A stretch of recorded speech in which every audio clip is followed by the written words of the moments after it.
Buti nga, hindi nagkatotoo yun. Mr. Jumar Fajardo, but today you snapped that 11-game losing streak against San Miguel. How are you able to find a solution, and what was that solution, Coach?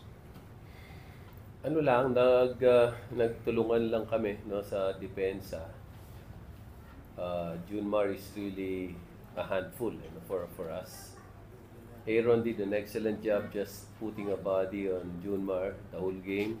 Dito si Bo, pinagtulungan nila yung role na yon.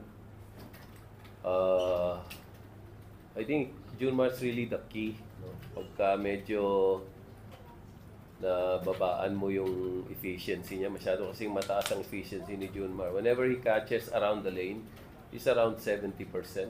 So, we try to play the odds. If he's not touching the ball around that area, we try to deny him touches. And even if he's touching the ball, we want him to touch the ball further away from the basket. So, mabigat si Junmar so mabigat na trabaho yun. Sila Bo, sila Aaron.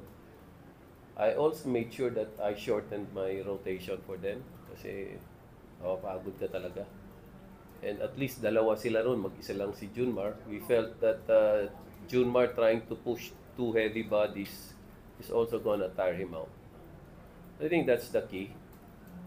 Then the pace of the game, as I said, ako kumpiyansa ako, makakatagal kami ng 48 minutes na tumatakbo because that's really our bread and butter. No? So, sila, medyo sanay sila na half-court set. Si Junmar hinahanap sa half-court. I felt confident na kaya naming sustain yung pace ng laro. And yun nga, San Miguel might not be able to do that because that's not really their style of play. So, yun lang, no? Played good defense.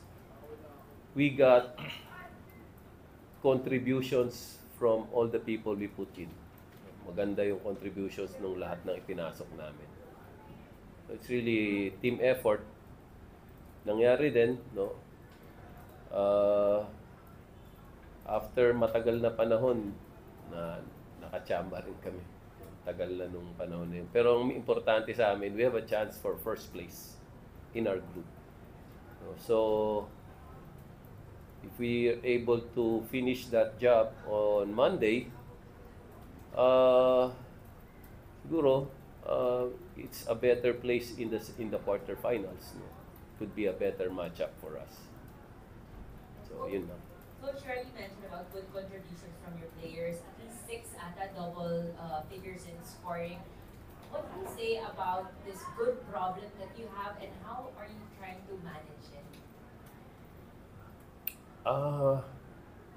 I'm not really concerned about how to manage that problem. Actually, that's the design, no, of our system.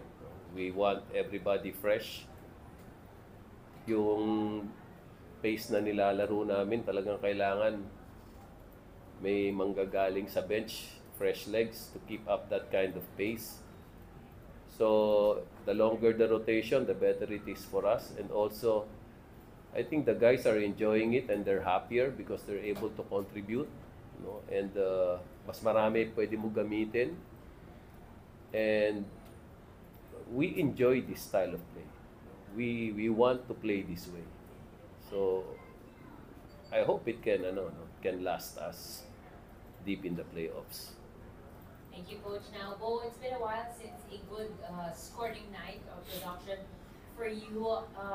What are some of the things na nakatulong, nakakontribute dito sa magandang pinakita mo offensively?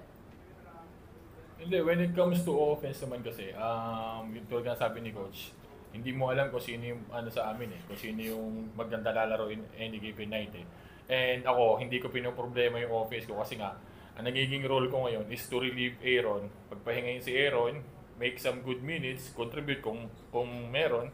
Kasi ako, ang nangyayari sa amin ngayon, pagka na-rebound ko, pinasa ko sa kanila hanggang half court na lang ako Nirarat-rat na ng mga bata So, hindi na ako. And if there's a chance na mga tira, then okay. Kaya ngayon, I have meron kami mga half score set, nakahanap nila ako sa right place, and I've been trying to contribute in any hindi lang on offense.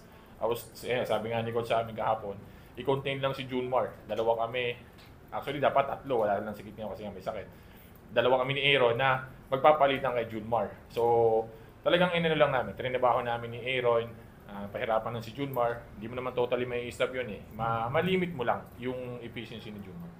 Na-mention mo rin mga bata, gaano ka-infectious yung energy nila na nahahawa or na-apektuhan kayong mga veterans?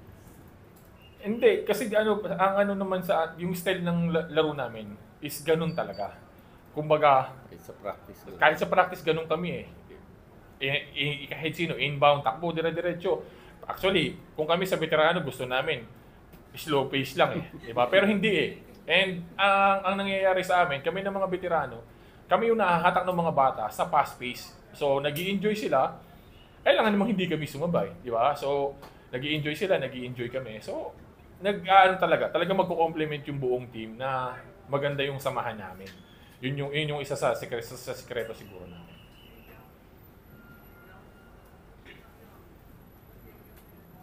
We're now ready to entertain questions from the media. Salamat. Hindi kayo natanong ako sa Mukhang pinagdadasal mo yata yun De, pero sobrang hirap kasi ng paghandaan yung San Miguel So, laking release sa pressure, laking relief sa amin na for the first time after 11 games nga, nakuha rin namin kung ano yung kailangan para manalo laban sa kanila. Pero mahirap kasi dito, lalabas yung natural na laro ni Junmar. Yung import, di ko masabi ba't hindi na nagamit nung last second half ng fourth quarter. So, swerte kami na hindi na siya naibalik. Tapos yung yung desire ng mga players na sayang din makapag first place kami sa sa grupo namin, It's really a confidence booster, and at the same time yun nga, could give you a better chance of going deep in the playoff. Baka makakuha ka ng mas magandang matchup doon sa sa quarterfinals. That will play Blackwater sa Monday. Ito mag-iiba lang yung game ng laro kasi George Team important. So si Fairfield we have a few days to prepare against Blackwater kasi itong San Miguel game na to kahapon lang namin to pinaghandaan dahil syempre makaka-focus ka lang diyan pag yun na talaga yung kalaban mo sa schedule mo. Pero itong Blackwater, sa Sabado pa lang kami talaga maghahanda dyan. We'll take a break tomorrow. Magaling yung import nila. Yung locals nila, tingin ko rito sa Blackwater, may materialist na rin. Tapos yung rookie nila, ang galing pa.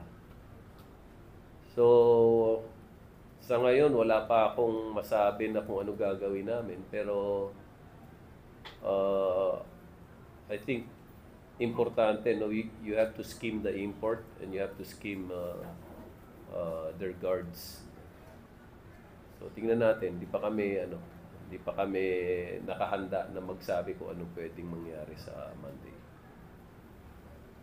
Sa bawat panalo kasi ng rain or shine, parang ibang player lagi yung nandito, ibang best player. Ano masasabi mo doon na parang yung sobrang reflection yun ng lalim ng team ninyo?